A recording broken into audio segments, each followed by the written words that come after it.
Hello and welcome to another episode of the Executive Hub, the show that helps you grow your business with simple tips and strategies from successful entrepreneurs. My guest today is Patrick Frank. Welcome, Patrick.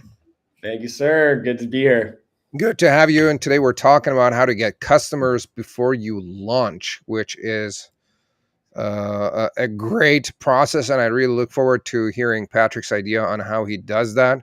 A lot of people I know, they launch first and then they go look for customers, which probably costs them a lot of money, and they have to have cash up front, which we're going to talk about more and more in depth. Let me do the proper introduction to Patrick and we're going to dive into it.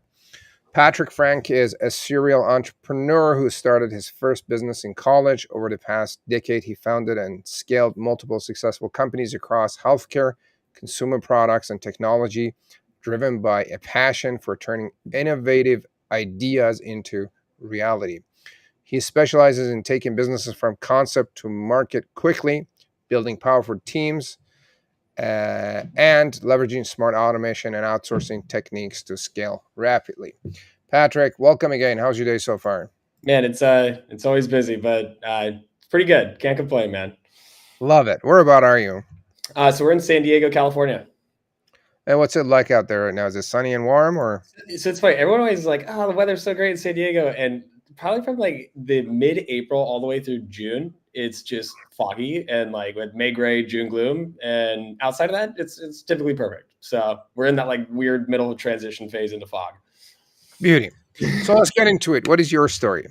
Yeah, man. So kind of like you said in the bio, I'm been born and raised here in San Diego. In college, I started my first company actually writing papers for students, and that's when I first learned the power of outsourcing. I actually worked with offshore teams to help me do that. And beyond that, I actually went to Dallas, New York, did investment banking, hedge fund management, and ultimately ended up coming back here to San Diego, realizing there's not really a better place. But really, I'd say like everything took off for me at one of my first tech jobs, I should say, which was at Compass, which is now a publicly traded prop tech company. And my role was basically launching Compass across the West Coast. So we were the first boots on the ground all across California, all the way into Texas. And really, was the only person when we started that. And we scaled out the teams to be all of their most successful markets, hundreds of employees, and saw that was with them all the way through their IPO. And throughout that process, we started Patient Partner, several other companies, which I'm sure we'll get into, but basically just can't help myself from just starting new things. Love it. So what inspired you to start Patient Partners? Yeah. So at the same exact time, my best friend and co-founder, George Cram, we both had separate health interventions with our loved ones that we didn't know what to do with. He had spent his entire career in the medical device world. I spent my world in startups, consumer products. And, my mother was going through a really specialized like heart treatment, as well as like a hip replacement. His wife got diagnosed with cancer. And so we're sitting there like, what the heck do we do? He typically had all the answers. We found the realization in just connecting with other people who had similar diagnoses, and they ended up helping us get through the process. And so we're like, wow, like why doesn't this exist? More people need this if we do. And that's what set us out on our journey. Fantastic. So with Patient Partners, who do you serve and what do you do for them? Yeah. So in a nutshell, what Patient Partner is we connect people who are going through a surgical intervention or starting a new treatment, and we connect them with individuals who are very similar to themselves, who have already been through that surgery or been on that treatment. And our main customers is actually the industry. So we work together with pharma companies, med tech companies, clinical trials, but we serve those patients who are starting out those journeys supported by the mentor population, the people who have been through it before. And so it's like the way we look at it is like it's the first win-win-win that has ever really existed in healthcare, where most people look at pharma and med tech and the industry as the enemy. We make them win because they're offering something that patients need. The patients win because they get help in their journey, and mentors feel like superheroes because they give back. So it's just a really all-encompassing, awesome solution that we see in day to day, right? We ask people all the time, like, hey, you're going to a new city. What restaurant do I go to? You're going to listen to the local and not what you read on Yelp. Interesting. So what is the problem that these patients are going through that you help them with, and how do you help Yep. that? So like the way that we look at it is like, I was kind of saying, we go through these decisions, right? Peer reviewed decisions every day in our life, right? And so it's like whether you're asking a local at a city, like what's the best restaurant to go to, or you're looking at testimonials and reviews, but then your friend comes in and says, no, that product sucks, get this one. You're listening to your peers. And so what we realized is these conversations are happening in healthcare everywhere. We do this like backyard barbecue scenario where like you have your neighbors over, this person got diagnosed with this, they start asking questions about it, they find someone who's already been through it, and that happens organically. We've created a platform to essentially give that to the entire patient population to be able to have a support network to guide them through their healthcare interventions. So how do you guys then? This is a very unique business, it's very interesting because what happened. Like I just recently learned about it. My friend's daughter, my friend's relatives, her daughter, she started seeing a little bump on her thyroid, around the thyroid, and they kind of ignored it for a few months, almost a year, and this thing got bigger and bigger, Right. and they were told that they needed to do surgery, and they kept pushing back. And then it got to a point where it got too big. They went in and they're like, "This is cancer. You need to go take it out right now." And they were just scared of, "Oh, what if this? What if that? Blah blah blah The what blah." ifs. The what Yeah, ifs prevent action. And so like again, I think what we've seen through research as well is that patients and just in general, people do not trust the healthcare industry. They do not. And the number one trust in for patients right now, the number one fastest growing area for trust is with peer reviews. And this isn't like written on a website. This is patient to patient, peer to peer conversations. And I can attest to this. My mother went through it. My best friend went through it. My co-founder went through it with his wife. And we have thousands of patients who are going through it every day. And so it's like many times people do not take actions because they just don't know. Right. And that will correlate to the conversation we'll have around just like one, starting businesses. People don't start businesses because they just don't know. And a lot of the times too, it's like you think about it, it's like the answers are just hidden in between the people who have already been through it before. And so we just provide that back. And it's something that's needed. I mean, I think I was talking about this before. It's 80% of the people who are eligible to start a treatment, or 60% of the people who are eligible to go through surgery, aren't doing it because of fear, doubt. They just don't know. yeah. Fear of pain, fear of needles, fear of dying, and fear Yeah, of what happens after. very real. Very real. Oh So yeah, you yeah. just need I someone mean, in your corner. people that just don't go to the dentist to get their teeth filled while it's painful, and don't let them sleep. That's right. I It's know funny. they People just, don't go to the dentist until they have that pain, right? Like my when your goodness. wisdom teeth start flaring up, you're like, I got to go now. Other than that, you're like, I don't want to go. I mean, I don't even know people what they carry the pain for a Yep. while until it becomes takes gets to a point where it becomes unbearable, and they're like, oh, okay, maybe I'll do something about it. And they're like, now it's going to cost you so much. You got to remove this, and that. It just adds up, right? And And it's, yeah, the sooner you go, the less painful and costly it is, I guess. but again, that is seen throughout everything, right? Yeah. Like even I look at that and I go, this is business in general. Most of the time, people Hmm. just don't take action because they're afraid of the what if. Oh, is this going to cost me money? Oh, I'm afraid to do this. All of a sudden, you get lost in what I call ideation paralysis. You're not acting at all, and the opportunity just goes right by you and ends up costing you a lot more. 100%. Interesting. Give us an example of a client that you guys work with. What was the challenge, and how did you help them? Yeah. So right now we're working with, and I'm pretty sure I can't like name the actual client just because of like NDAs, et cetera, but we're working with a very specialized back treatment, right? And this just got, approvals, and not a lot of people know about it. It's a very, it's a hard to find a surgeon that can operate on it. And with them, what we've been able to do is essentially take the champions that have gone through it. And what we've done is we launched actually globally with them in Australia, UK, and also here in the US.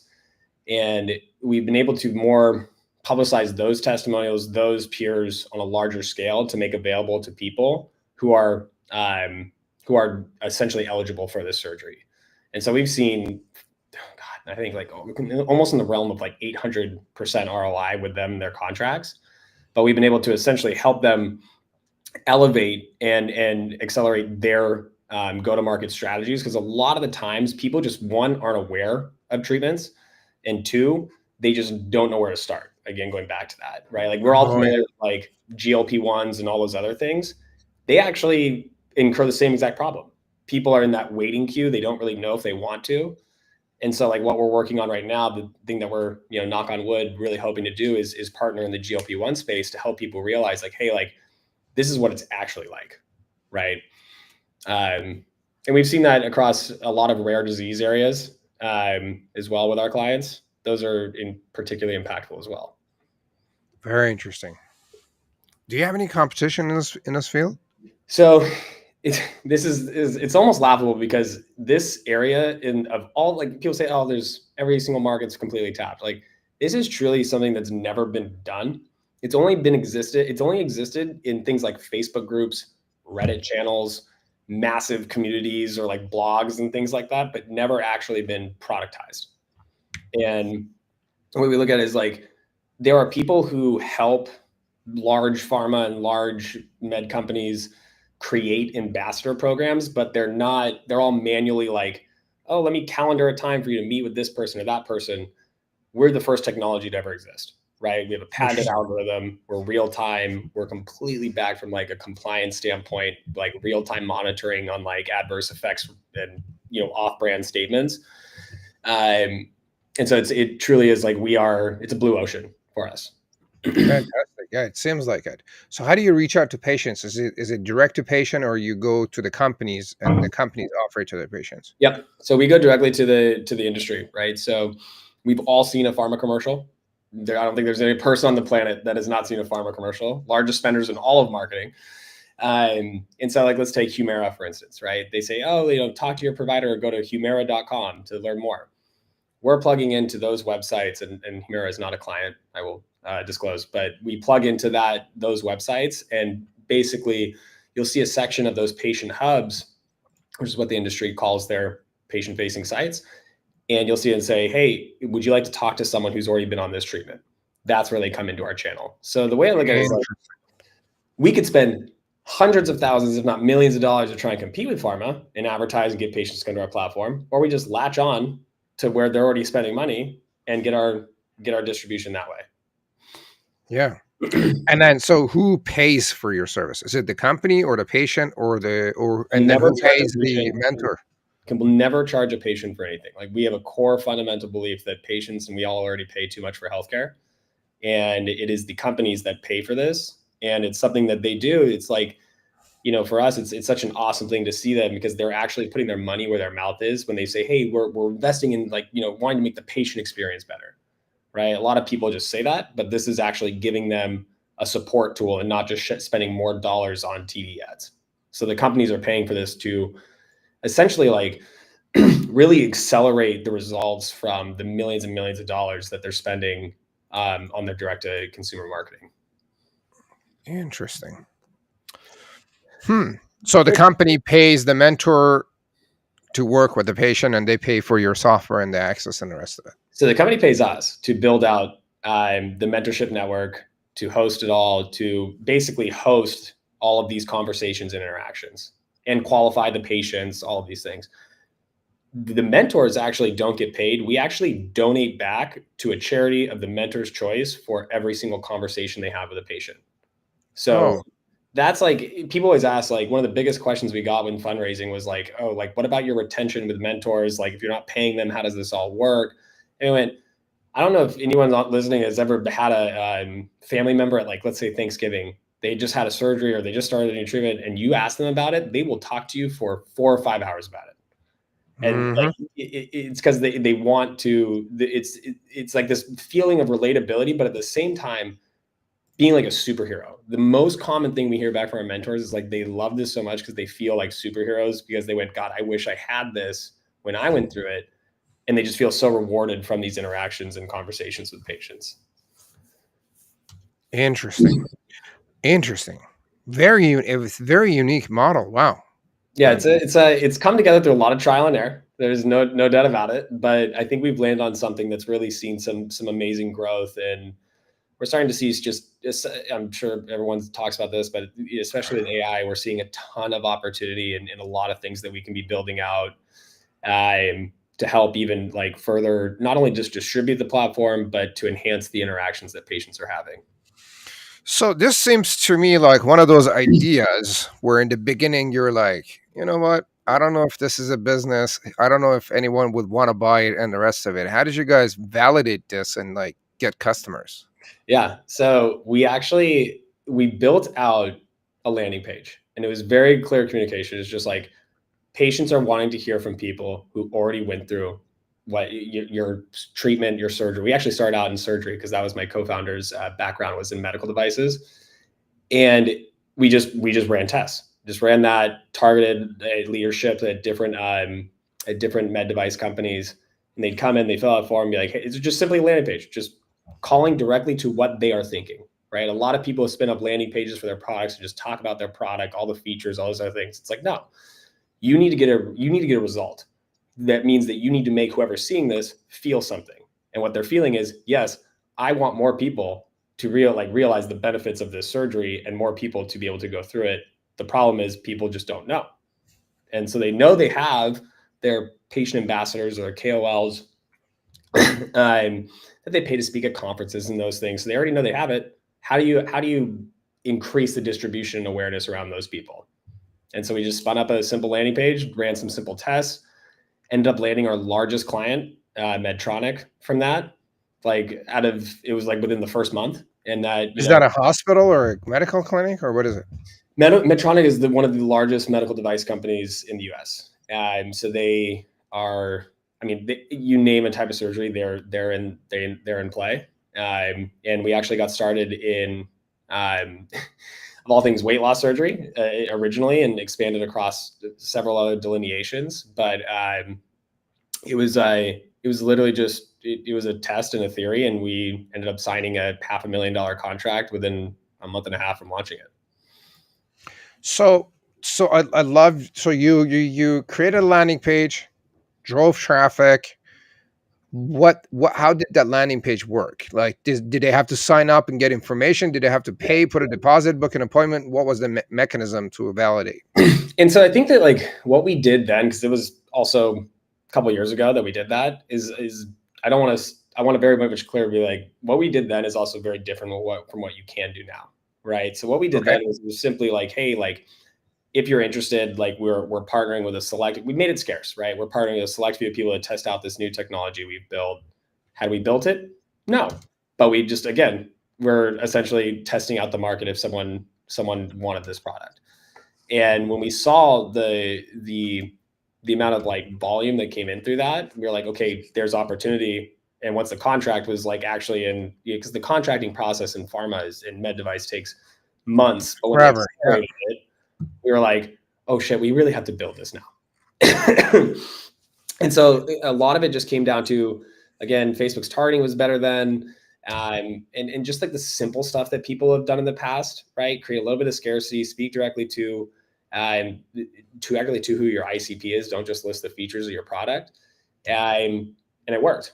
I think now there's a trillion other strategies you can deploy to be able to get like early signups, wait lists, things like that. And which we definitely dive into. But back then I think that a lot of people were running that, especially with like e-commerce products too. But it was quite literally that simple. So did you advertise this on Facebook, or you had a list of potential customers you emailed and brought them out? How did you go about getting the right people on that landing page?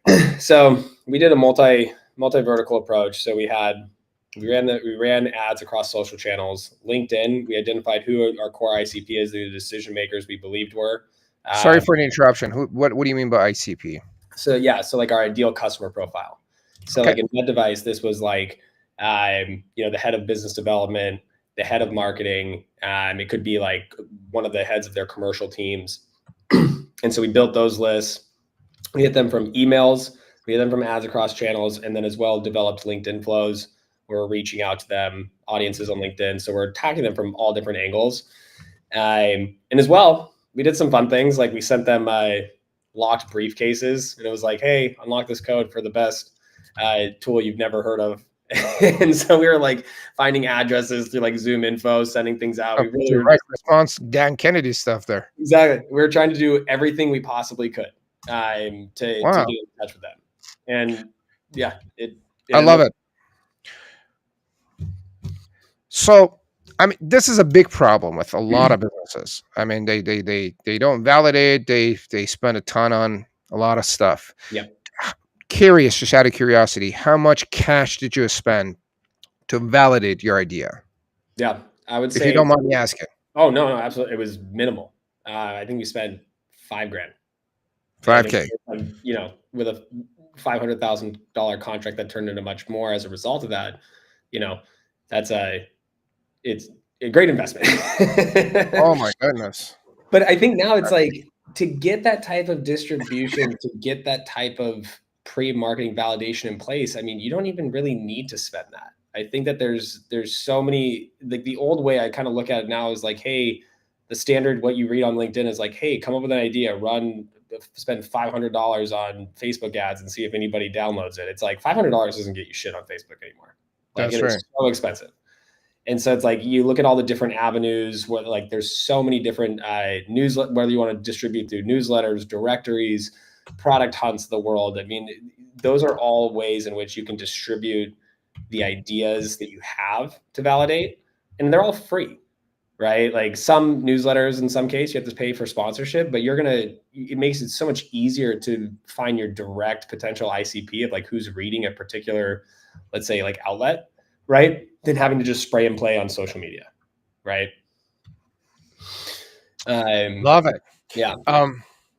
What was your validation criteria for this? Like, what did you? So, what I'm trying to say is, like, was there something a certain number of opt-ins, a certain number of amount of interest that you had to see to say, you know what, this is some valid business that we're looking at? So I think like where this differs from a lot of like consumer SaaS products where, you know, you'll base it on like X amount of signups per se for a waitlist for like, okay, now I need to start building, is that with the healthcare industry, it's really, really particular. And so we had to have conversations. And so we would have these conversations with people who had came in, filled out, booked a time with us to learn more about what we were building. And the indicators in those conversations were like, wow, you guys really have this, or like, oh no, that sounds really complicated, sounds like a compliance nightmare. And so it was basically just a weighing of like, how many people do we see that give the green flag versus, oh, you know, this is going to be a compliance nightmare, this would never get approved ever, et cetera. And everybody did mention compliance in some fashion, but I would say it's skewed to 80-90% of the people were like, oh, do you guys actually have this? We're interested. And then of course it was just the one person who was like, yeah, I want this right now. That tilted the scale. And so then after you did that, did you have to have a contract, a deposit of some sort to say, you know what, this is a real deal? Or how did you go about, what was the next move? Yeah. So as I mentioned, the contracting process in the healthcare world is typically on average takes about 6 to 12 months. This was launched during COVID, so they had a bunch of accelerated approvals, et cetera. But essentially the way it works is you get an MSA to become a master services agreement to become an approved vendor within this gigantic ecosystem. Yeah. And, you know, the way we looked at it was we could spend $100,000 negotiating this freaking MSA with lawyers back and forth. And we just say, yeah, we'll accept the terms of that. Great. Let's move on to the SOW so we can get started. Did you spend $100,000? No, not at all. We literally looked at it. We got advice on it. And we went, we could fight it right now and lose our chance at the opportunity. Or we get in, we get money in the door, we build the product, and we can figure it out later once it works. And that's my approach to everything. Like, you will have a death by 1,000 cuts and $1,000 whether you bring in attorneys to absolutely anything and everything you do. Like, if it's your first contract, get it signed, make your product work, figure it out and renegotiate the contract later. Because if it works, they'll renegotiate with you. Love it. Since the topic of the show is validating idea before you launch, do you have any tips or other strategies for validating before you even start? Yeah, I mean, the biggest one is conversations, right? And these aren't conversations with your friends, your family, because they'll all tell you, oh, it's so great. Great idea. I think you're going to do it. You need to the simple idea of just you can spin up a SaaS landing page in 5 minutes now with AI, Yeah. right? Like if you have an idea, spin it up, right? Just and everybody at this point has some form of social channels, and people love seeing what people are doing and trying new things. You just literally distribute it through your social channels, and you could maybe boost it. Don't like create an entire ads campaign because I think that's a waste of money nowadays, which is a contrarian view. And there's also a ton of tools where you can with I think it's like under $100, but maybe it's like $100 now, that you will basically can be able to post your idea to different like directory sites or like listing sites to be able to just get it out there in the world, and so people can find it, and you'll get at least 10, 20 minimum signups from just doing that, and then call every single one of those people. 3 things in the form: name, number, email, mandatory. The second a phone number comes in, you call them. I was just reading a ton of studies around how every hour that goes by that you do not contact someone who filled something out is a 5% less chance that they will ever respond to you. Yes. There's a ton of stuff that I really believe in. We're just going through this now with Patient Partner, where if something is filled out, you call in under a minute, you're getting an answer. People are not used to that. And so it's just having those conversations and being like, hey, and it's a pre-marketing page. So let me clarify. It's you're not delivering the product right out. You're coming up with a pre-marketing page. You're talking about the product, speaking to what the problems it solves is. You call the people and you learn a little bit more about their problems with every single conversation. And if you start to see alignment and people repeating the same things, then you know what features to build with whatever product you're building, right? Those people, no matter what, the first 100 of them, you give them free access for lifetime. They're your referral source. There will be 10 of them will become your champions. They'll post about you. They will refer other people to you. You give them free access for life. And there's a ton of small hacks you can do after you get to actual product deployment, such as a ridiculous offer, right? Like, hey, lifetime access for $50, right? Or 1-year access for $5, like something ridiculous just to get people in the door, dollars in the door, because you need people using your products to figure out, especially when half the people are coding with AI and just pushing out messy code. Like you just need people to see what actual features people are using and offer incentives for feedback, right? Like at the end of the day, the role of a founder of any product to grow and scale is to just listen to the voice of the customer, and those people will feel like they're part of the journey and they'll distribute for you. You have to make your customers your distribution channel. I'm trying to think. There's so many fun ones. I think Product Hunt right now is maybe a contrarian one, but I think Product Hunt is starting to become almost oversaturated. I think Product Hunt? Yeah. So Product Hunt is the biggest distribution source for indie SaaS products, solo founder products. And there's hundreds of them that get submitted to be the number one Product Hunt product of the day, is a big trophy. And those do well. And, Product Hunt's its own beast. It would probably take you, if you work really fast, maybe a week to get a robust campaign put in place to try and get on the leaderboard. And that will give you at least 1,000 plus new signups minimum. Is that a website, Product Hunt? Yep. So there's Product Hunt. There's I'm trying to think. Product Hunt. Yes. Okay. So this should be, no matter what, if you're launching a new product, you have to put it here. It's just part of the playbook. Is that a physical product or just any type of product? It's mostly SaaS. You can put physical products on there. They have categories for that, but mostly SaaS. And it's almost mandatory at this point. But the only side of that is that it can't just be I have this idea. It has to be an actual product people can use. So not just a wait list. How does it work? You just list it in there and then you promote it and people come test it and use it and they become customers? What's the process? So typically what you want to do, you want to build your waitlist page, right? You tell everyone that you're building something. You start to get those submissions. You build your initial core audience from finding them from either newsletter outlets, posting to your socials, what we just went through before.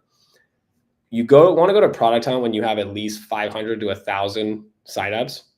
because those people are going to be the people who, quote unquote, upvote you on Product Hunt. And that's how you get up the rankings when you launch. You have 24 hours. And essentially, everyone has to upvote you and you become the top product or at least get on the top 10 leaderboard. And when you're visible on that, you'll get maybe, like I said, 1,000 new, people signing up for you at a minimum. And you're going to those people who originally signed up with you and you're saying, hey, help us out. We just launched on Product Hunt. Help, come upvote us. It only takes 2 clicks. There's widgets now where they can literally just open the email, click a button, and it, gives you an upvote. But it's essentially a distribution tool for new like indie SaaS products, physical products as well. It allows you to do to at least get scaled in distribution and eyeballs. Very interesting. What's your take on Kickstarter and campaigns like that, where you can get customers and validate kind of before you start? Yeah. So Kickstarter was actually really fun. I built a card game. We never even got to get fully through our campaign because it got bought before we even launched it, which was pretty funny. But I really think it's something I wish we would have done with one of our e-commerce products, because I think we moved too fast. It's a different story, but I think Kickstarter is phenomenal for physical products, and I think that like it's a little bit of an old platform, right? Like I think that I'm trying to think that there's a couple of solutions that are like it. I think you should be on all of them, but at the end of the day, like it allows you to validate any type of market need, and it allows you to actually give yourself development time, right? I would say for physical products, not SaaS. Like Kickstarter is a physical product world. It allows you to build that initial audience, keep in touch with them, et cetera, discount heavily, but it pays for your inventory, right? So I think one thing that lesson learned now is I built 2 e-commerce companies. And something I wish we would have done is get pre-orders in before we launched a new product, instead of just like, we learned the hard way, right? We buy inventory, launch the product instead of the opposite way around. And I think we learned that because of COVID, the shipping times were crazy, all of those things. But now, I mean, let's say you're starting an apparel company, you can email whoever and say, hey, we have this new product going out, whoever's already in your database, and they can get pre-orders. You can see if that's going to be a good product or not. And then you already have the money to buy your inventory. That should not always be the playbook if you're running e-commerce. Launch a new product, get pre-orders, buy the money. We actually had an idea for a toy, and we were thinking of running like a Kickstarter to see if this toy will take off. And interesting. Without question, it is the smartest way to do it, because before launching a physical product, you need money to buy inventory, because you have so much power with leverage, with volume. And we got very lucky with our really large e-commerce project that went viral. Like we literally created a product out of thin air. Like we had this crazy, we created a pool float that was a tank that blasted water. And we literally made this idea up out of a drawing. We got a physical product delivered. We're like, okay, let's just post it to Amazon, see what happens. We went viral. We had over 100,000 fake products get put on Amazon, TikTok companies. We like millions of dollars of like, it was the most insane thing I've ever seen. Hundreds of millions of views on this product. Ran out of inventory a ton of times, and we over leveraged on buying too much inventory, and we ended up getting knocked off by over 1,000 different companies. And it hurt. It sucked. That was like the most hectic thing I think we've ever done in our lives. The exact playbook on how not to launch a e-commerce product. You put it on Amazon before you had the product? No, we got because you have to have some form of inventory. So we didn't have. So I'll take a step back and say, this is by far the worst way to ever launch a physical product. And a lot of the times when I work with people who are launching with them, I go, the reason why you want to work with me or even talk with me is because I know all the things not to do. I'm not going to overpromise say I know all the right things, but I just know what not to do. We didn't have a website, our own individual website. We didn't have any marketing. We just simply made a product, got the inventory stateside, put it on Amazon. That was it. And how long did it take before you got knockoffs showing up on the market? We launched it on Amazon. In 1 week, it went viral. And within 48 hours, there were 100 knockoff products. 48 hours. Yep. Like they had inventory. I think if anybody is getting into the physical product game, they have to be ready for Chinese manufacturers to ruin your life on Amazon. Like I have a very big chip on my shoulder around this, is that they will move faster than that you and 50 people can move. They have hundreds of people who are dedicated to this. If you have a viral product, they will knock you off. They will create different versions. They will take down your listing. Amazon will not help you. And we had How patents. do they take down your listing? Oh, they will swarm you with fake Report reviews. it or something? They'll report you. They'll say you don't have different. We had everything. We had testings. We had patents. We had trademarks. We had it all, and they still were able to take our listings down, flag our products, do whatever, because they came in. Shit. Do they have like an army or something? Yeah, 100%. We actually had a lawsuit go out with and there's a plan for this too. There's an incredible law firm, incredible. They're purely contingency. We never paid them $1 out of our pockets. They would go and fight all of these. The total amount, there was 6,872 manufacturers that knocked off our product. Manufacturers, not listing. And they sued every single one of them. Holy shit. And it's a contingency. What's the name of the company? I think it's called Hilton and Hart. I'll send you the link to these guys. Are the most incredible individuals I've ever worked with. Are they like a patent and trademark attorneys? Purely for Amazon. They go after. So the founder of it, I'll never forget it. He literally was like, he had a family and perfect life, launched a product on Amazon. This exact thing happened to him, ruined his life, became an attorney, started this law firm, and now just enjoys his life destroying these knockoff companies. Oh my goodness. Because what we did was we kind of looked around on securing like the design in China and in Canada and the US and the rest of it. Did you have that done too? Oh yeah, in China. And you still got knockoffs. Oh yeah. I mean, it's a different design to probably come up with. Like I see watches like Gucci and Versace and all the Rolex and the rest of it. They get knockoffs like in an hour. Oh, I don't know what the case is. And you can, in some cases, you can buy those on Amazon. What they do is they go, okay, if we make 1,000 listings, Amazon can't take it down fast enough, and maybe a couple people will buy one version of it. It happens all the time. Interesting. I think Amazon, there's a reason why so many e-commerce companies have gone off of Amazon or refuse to go onto it, is because it will ruin if you are big and you can fight it, it is the market there. Everybody shops on Amazon. Like, that's the truth. But if you are not big enough, it can ruin your company. So what's the best way to approach this to avoid that kind of situation? Well, I think when it comes to like in the e-commerce land with physical products, like there are so many different like social accounts or like different distributors. Like for instance, we worked with a really fun one. They were called Shut Up and Take My Money. And they're like, distributors of like funny ideas. They're like basically listing sites for funny products, right? And you cut a deal with them and they will essentially sell your product to their audience, right? So it's like, just be smart about how you're distributing and where your product's listed. You don't have to go to Amazon. Yeah. Right? And so I look at it and go, you have to have your website, you dial in your entire site, all the different, I always use Shopify, powered it back with Rebuy and a bunch of other different tools to basically just Shopify, simply get it out. Partner with distribution partners. I think micro influencers, big influencers, that's all dead. I think you pay way too much money. It's like babysitting. Just find listing sites for products that people are in your niche, partner with them, cut them a deal so they take a split of the margin. That's your initial distribution. There's incredible platforms like Faire, Faire, and those are wholesale buyer distributions. So like you can have like mom and pop shops come and see your product and buy in bulk, right? There's so many different ways to distribute your product in e-commerce once you actually have it. Again, before you market it, Kickstarter, everyone was being part of it. It's like, the GoFundMe's of the world, right? It's like everyone wants to be a part of a story to see something come alive, right? I would just warn, if you're going that route, deliver on it, right? Like, I always hate, like I invested in a Kickstarter that never ended up getting made, right? Which sucks. You get let down. Interesting. Seems to me like going to Amazon is like walking into the wolf pit. It is.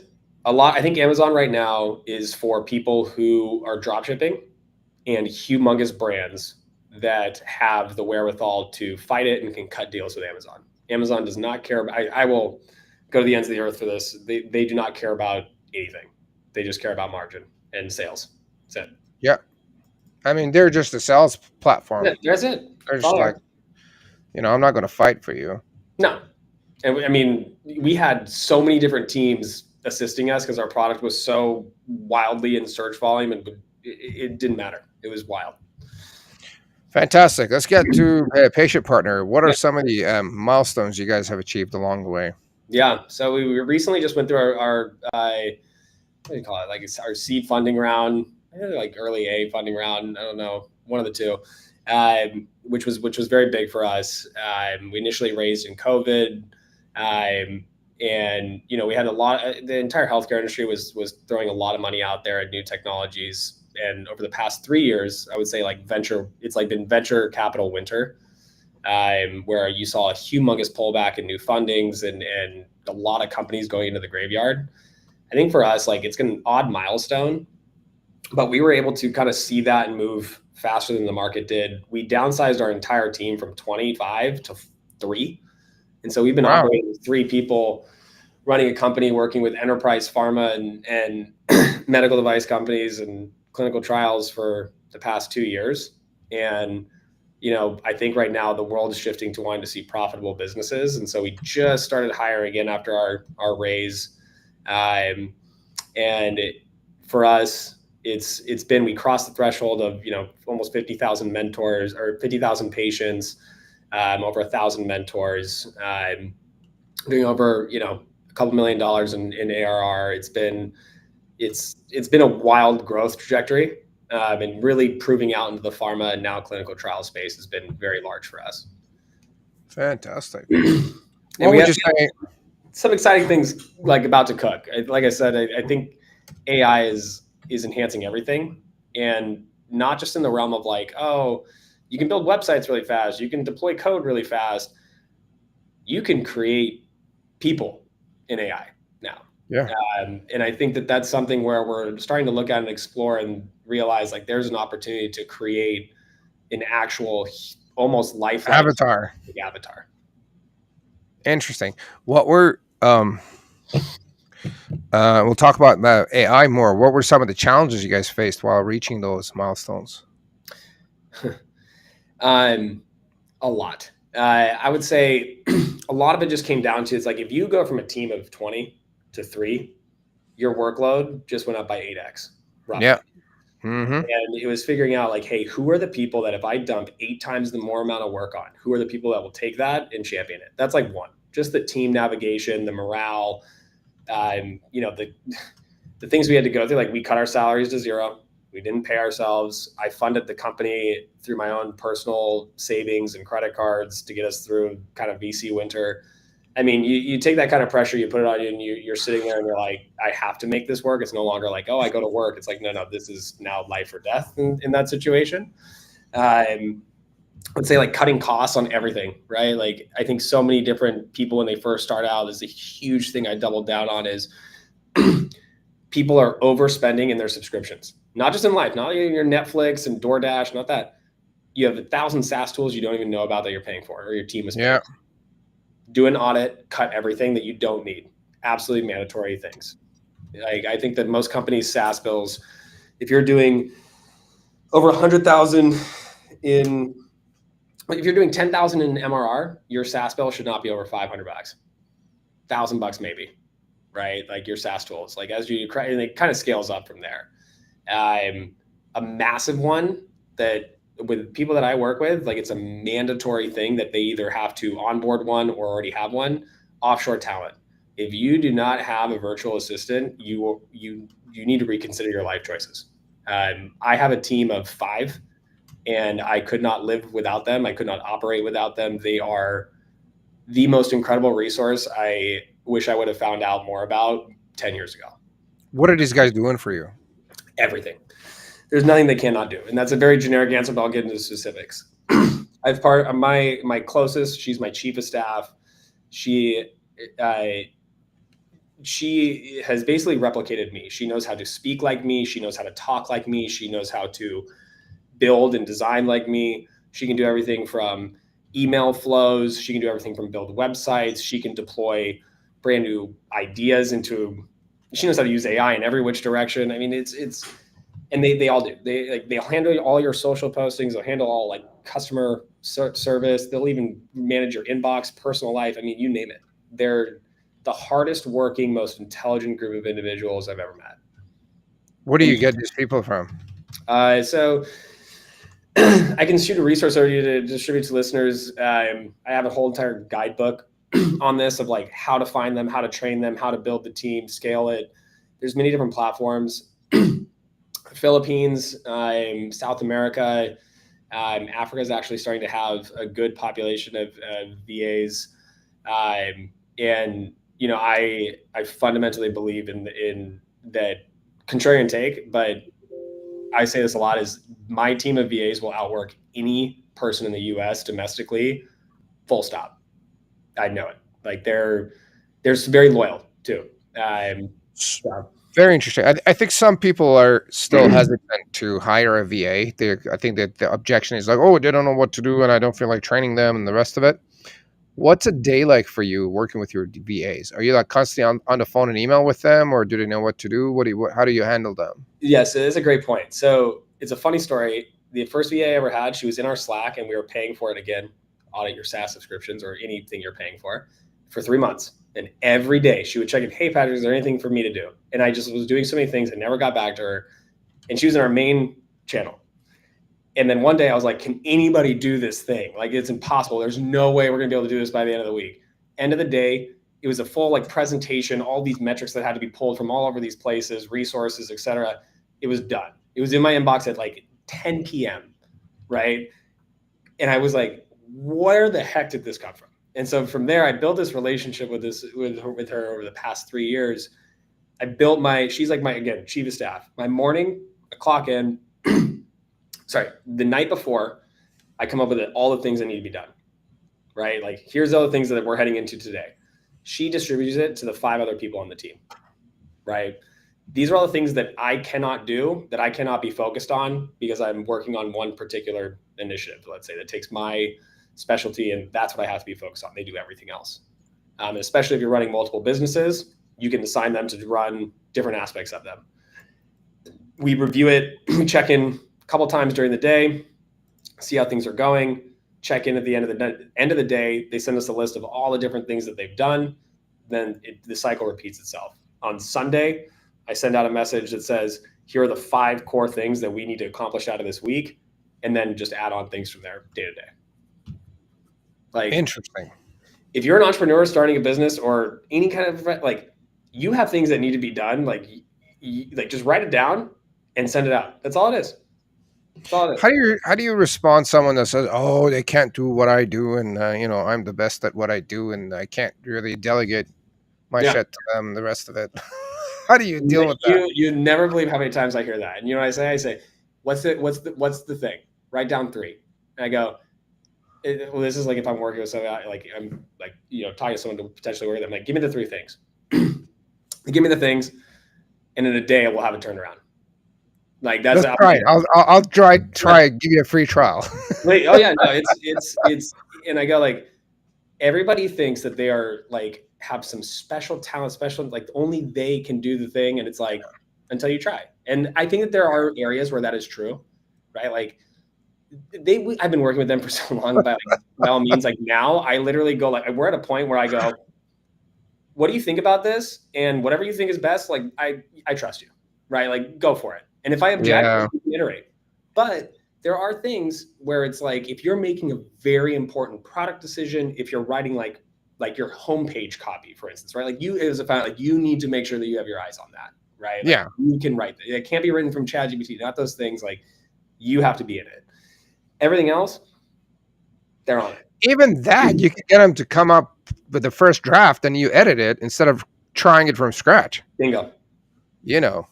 Like I was talking about this before we got on, but I said like, hey, I built this whole course I'm about to release, all this other stuff. And to give you an example, I came up with the ideas, came up with some of the copy, the sections, all these other things. They built the rest of it. Yeah. Like, it would have taken me probably 3 months to do this by myself. Oh yeah, We did it in a week and a half. I It was know. a lot of Like work. sometimes, like, people deal with numbers. I have some of my clients I work with. Like, you want to hire a bookkeeper? Like, oh, they don't understand what I'm like. I'm like, dude, it's a goddamn receipt. That's what they do Right. for a living. Right. Do you think they can't figure out this is a pizza receipt and this is a freaking Right. subscription?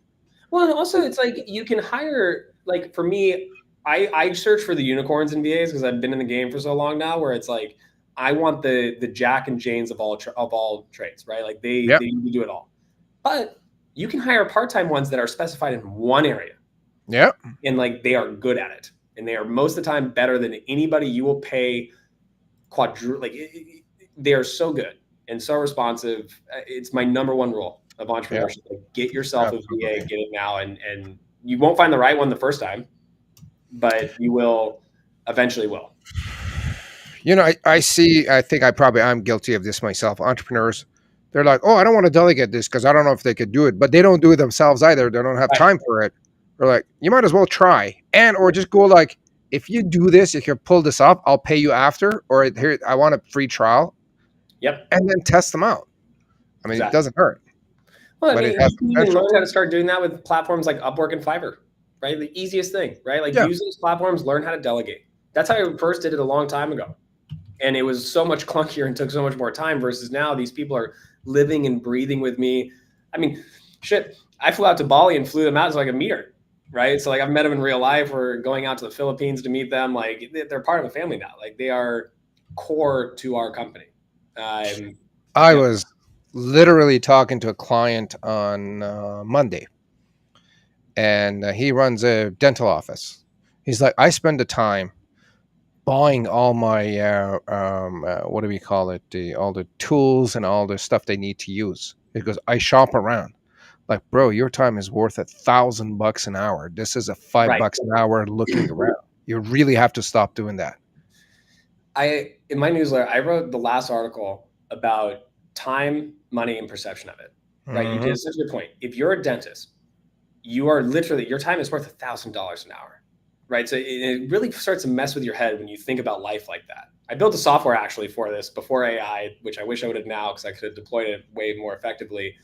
But it measured the cost of a meeting, right? So like, you take everyone who's in the meeting, take their salary, put it into an hourly rate. If you have 10 people in a corporate meeting, the meeting ends up costing $1,000, right? Or you take one dentist, $1,000. Him going to watch a movie, watching one Lord of the Rings movie with his wife and kids, $3,000. Right? Like, if you start to think about it like that, then you go, oh shit, I'm spending a lot of money doing things I shouldn't be doing. I need to outsource. Yeah. Like, what's so hard about looking around for numbers, finding the lowest price at the best quality, buying it? Or You you can't do that. pay $200 for OpenAI's operator and it can go do that for you. I did that last night. What's OpenAI's operator? So it's like an agent, the AI agents that have come out basically will navigate the web, book airplanes for you, book, hotels, dinners, find cost comparisons, and it will literally, you can watch it navigate the internet. You have to pay for their, more expensive subscription, but you can watch AI do your bidding across the web. It's pretty scary. Is it like one of their widgets or one of the inside OpenAI, inside Yeah, so GPT? you just type it. No, so you can say it's just, I think you just type in OpenAI operator. You go to their webpage, you have to pay. It's like $200 a month, but you get a lot more things for that other subscription as well. But it's pretty freaky. Like, the way I look at it is like, in the next 6 months, we'll have to a place where AI agents are doing so much. My VA team will be managing AI agents, and I'll be managing my VA team. Like, that's where we're going. Yeah, AI is doing quite a bit. Yeah, and Quite a you're, bit. again, launching before, like, selling before you launch. Like, the way I look at it is like, you can spin up a landing page in 5 minutes. You can distribute it in another 30 minutes if you just pay a couple $100. You can, if you have a VA team, they'll generate social posts around it, and you just schedule them out. Like, it's really simple. You can move Yeah. so fast. Oh yeah. Like, we literally wrote 8 months worth of coding in a week. Yep. with latest standards. It works. It is beautiful. All everything we would have wanted a senior developer to write. We did it in a week. Yep. I wanted to run around the block and scream like a little Yep. girl out of excitement. Well, that's why you see the job postings for developers are at the lowest they've ever been in history since the job title was created, and the job openings for AI consultants are the highest they have ever been, even though there's not a lot of history behind that. Oh yeah. Because code it, anybody can code. Anybody can code now. Oh yeah. Replit, lovable. I'm 42. Like the no code solutions right now are limitless, and you can literally, if you have a product idea, you can go. I've watched it. There's an amazing guy. Give him a shout out, John Rush. I've literally watched this guy spin up a company in less than an hour and make it profitable. It's like nothing I've ever Less seen. than an hour. Yeah. Is that a YouTube video? Yeah, you can find it. He did an interview with Greg Eisenberg that was really great. This guy, he thinks of himself more like a VC, I would imagine. Like he has 40 different companies and 40 different products that he's released, and like 5 of them hit. Right? That's all venture capitalists do. They invest in 100 companies. They expect 2 to 5 of them take off. Right. And at the speed at which you can launch now, you validate through SEO. You look at what people are searching for. You pop up the idea, come up with a nice logo and a brand, shove that into GPT or any other Replit or whatever to code it up, deploy it. Love it. Yeah, I saw this 17-year-old kid running Cal AI. He's doing $2 million a month now. Yep. It's pretty. I think that like a lot of people talk about it. They don't really realize, and Eisenberg talked a lot about this as well, which I thought was really interesting, is like we are in a moment in time in the world right now where looking back 5 years to be like, holy shit, what was I doing? Where I think you have about 2 years, right, to be a real market owner in any domain with AI. You had 2 years because it's moving so fast. And it's like, if you are not capitalizing on, because 95% of the world is not using it. It is nuts. People in corporate America, like if I had a W-2 job, I wouldn't be working because I would just be like, oh, AI VAs do my job, right? Like we're at a stage where like you can build and ship so fast that if you're not moving at the speed that other people are moving, your window will close in 2 years when everybody else gets their hands on it. Yeah. Yeah. This is like, you got to secure your spot time. Yeah. It's like internet was invented, Expedia, you had like those big platforms come out and they owned the market for a really long time.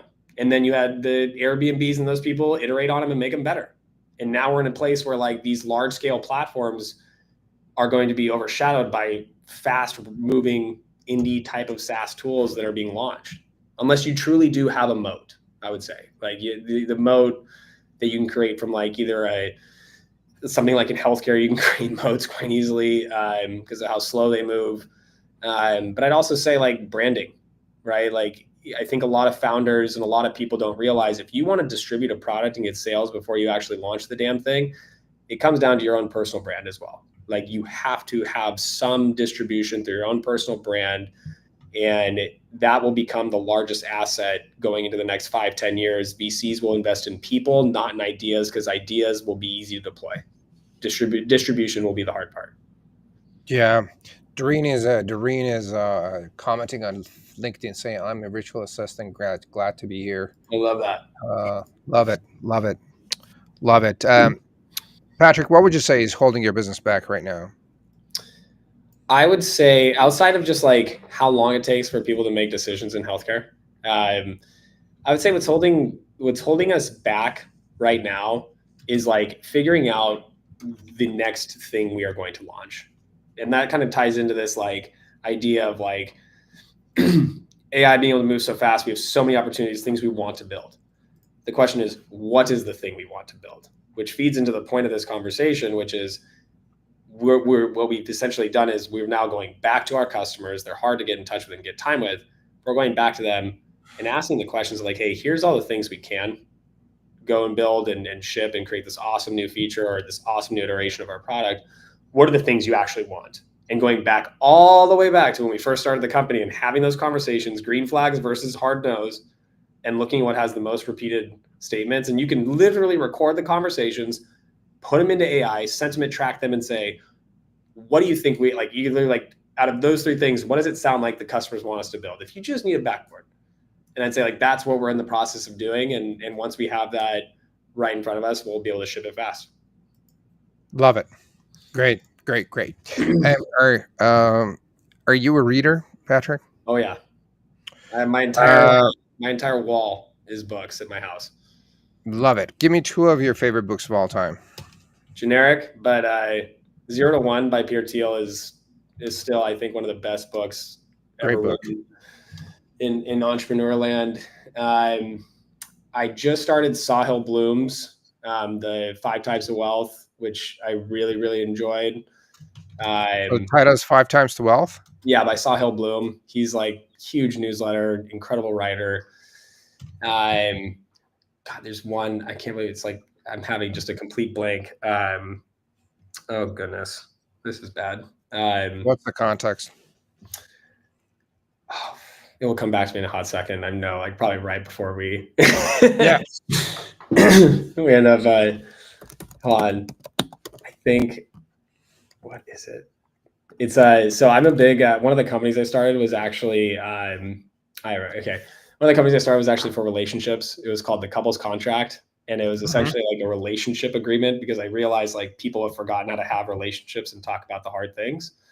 And it essentially like mapped out like a workbook for you and your partner to go through and be like, hey, do we align on this? Do we align on this? Like save you time. Like don't be in a relationship 6 months later only to find out that like these people are not aligned with you. And there's the most famous divorce attorney in the United States. He wrote a book called If You're in My Office, It's Too Late. The best book I've ever read on relationships. And the reason why is because I relate to it so much in the sense where he goes, I can't tell you, I'm not some guru, I'm not some like, just like in Startup Plan, I'm not some guru, not some person who knows how to do everything. I just know what not to do. Like if you're in my office and I'm the divorce, like I've seen the most of what not to do. And I go, I think there's more power in not to do than trying to believe that one person knows how to do everything. What's his name? Charlie Munger had a rule. I think the law of reverse something, and it says figure out what not to do. Yep, and that will simply make your decision simpler. Yeah, it's like there are two things that I really definitely don't want to do. Right, because they will like kill me or ruin the company, ruin everything. Figure out what not to do, and then just pay attention, or get someone to pay attention to that. And I think that's what it was. Just figure like find the things that you do not want to do, and just pay attention to those things. Yeah, like do not do those things, and that just must mean you must be doing somewhat of the right thing. Yeah. There's two dumbest mistakes. Don't do it. It's so simple. Did you get the name of that third book? Oh, that was one. If you're in my office, it's too late. If you are in my office, it is too late. It's not the entrepreneurial type of like one. It's it's much more about just like personal relationships, like what to be looking for. Because again, Charlie Munger also said this is the most important decision he ever made was finding the right partner. This is the most important decision as an entrepreneur you could ever make. If you do not have a supportive partner through your journey, it will 10x the difficulty of your life. Reverse thinking. I actually wrote a blog on it. Reverse thinking. Charlie Munger's reverse thinking is like figure out what not to do, what could mess up your company, identify the top 2 or 3 really important ones, and then just do the opposite, right? Like, it's in relationships too, though. You ask somebody, what do you want in a relationship? They'll be like, oh, like I want this, maybe that sounds nice. And then you go, what do you not want? And they'll go, I don't want this, and this. And I go, okay, great. You know what you don't want? Do the opposite. Same thing. It's reverse thinking is so powerful.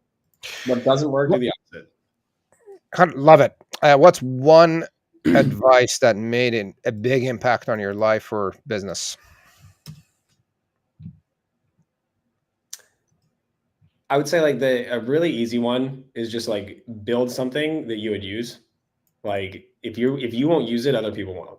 Right? Like don't even say it might be a good idea, it might be flashy, might make you money. It's not going to work, and you'll hate your life. Like just build something. If you're going to go for it, like build something you would use and that you love. Right? Yeah. Like, if you don't.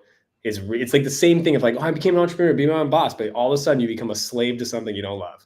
You'll be like an attorney working 200 hours and you hate your life. Yeah. Just build something you'd use and that you love. Beautiful. Patrick, this was a great conversation. Is there a question that I should have asked, and if I did, it would have added value to people that are watching or listening? No, I think this is a very fun one. I love how I feel like we covered so many different wild topics, which We is like covered so much a ground. Yeah. picture of my life, day to day life. I'll say like again, like for me, like if anybody wants to learn more, just like wants to, I write a newsletter every week called The Secret Sauce. It's a fun like passion of mine, something I'm really focused on growing, and it just basically is talking about the things that I've been through and what not to do, and just kind of like some areas of like hacks, life hacks, growth hacks, business hacks to just get shit done. Love it. Where can people sign up for your newsletter? Yes, it's hosted on the Beehive platform. I can shoot you over the link, but it's just The Secret Sauce is the name of the newsletter. My website too, patrickfrank.com. It has a link to it. You can find basically anything and everything about me at that website. PatrickFrank.com. So PatrickFrank.com. And then where is there any other place people could reach out to you, get in touch, and learn about your services and Yeah. or products? Yeah, social, LinkedIn, Instagram, super active there. X, trying to be. It's kind of a wild world, but LinkedIn and Instagram, I'm always out and about. So reach out to me there. And I'm guessing if they go to patrickfrank.com, there are links to all your. Yeah. Instagram's just at Patrick Frank, and I think LinkedIn is at Patrick Frank, I think too. I want to say it is. I should probably know that off the top of my head, but I'll send you over the links too. Gang, just go to patrickfrank.com. All the links are there. Newsletter, all the resources. He has some good stuff going on.